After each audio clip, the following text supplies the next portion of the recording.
Okay, in this example, the driver of a car travelling at 26 meters per second in mist suddenly sees a stationary lorry 120 meters ahead. With the brakes full on, the car can decelerate at 3 meters per second squared. Can the driver stop in time? With problems like this, whether you have to make a judgment about whether something can happen, there's often more than one way of doing it. And sometimes, the values that you see in the question are not necessarily the ones that you actually want to use in your equations. And to start off with, I'll show you what I mean by that. So let's write down our SUVAT values. Now, if you're copying this example down, don't copy down what I'm about to do.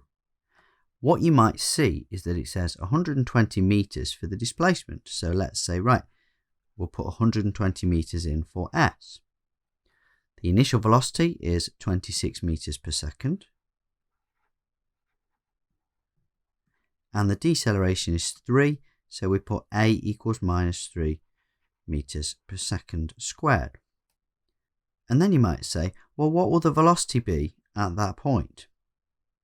Let's check our SUVAT equations to see which one to use. For this equation, we've got S, U, A, and we want to find V. We'd be using V squared equals U squared plus 2AS. So let's see what happens if we actually try to use that equation. We get V squared equals U squared, so 26 squared, minus 2 times 3 times 120. So let's put that into our calculator. 26 squared minus 2 times 3 times 120. That gives us V squared is negative 44.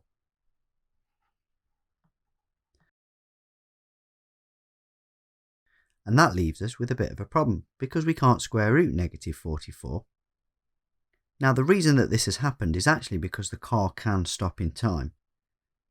But in these circumstances, this equation can't cope with solving this problem. So let's have a look at a different way of approaching it.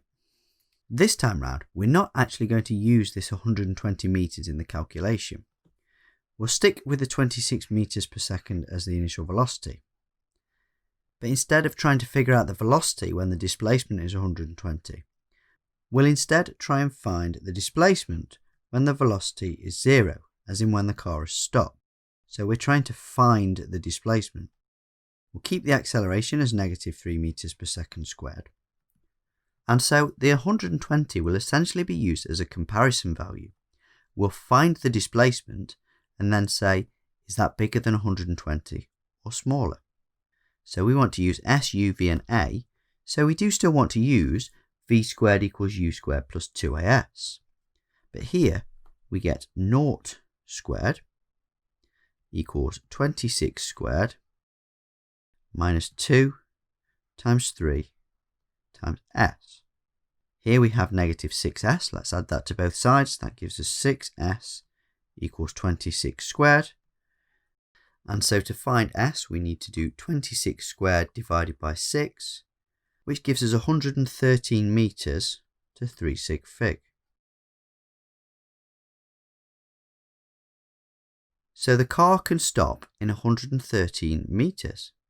Therefore, we can say, since that displacement is less than 120, the driver can stop in time. So this question is a good illustration of two things. First of all, not every value given in the question will be used in the SUVAT equations. And second of all, there may be what you could think of as hidden values that you will use. For example, in this question, we used V equals 0 meters per second. It didn't say that in the question, but using our common sense, we could see that it was important to find out when the car was at rest. Okay, here's a similar problem for you to have a go at. Pause the video and then come back and check your solution against mine. Welcome back, here's my solution to this problem.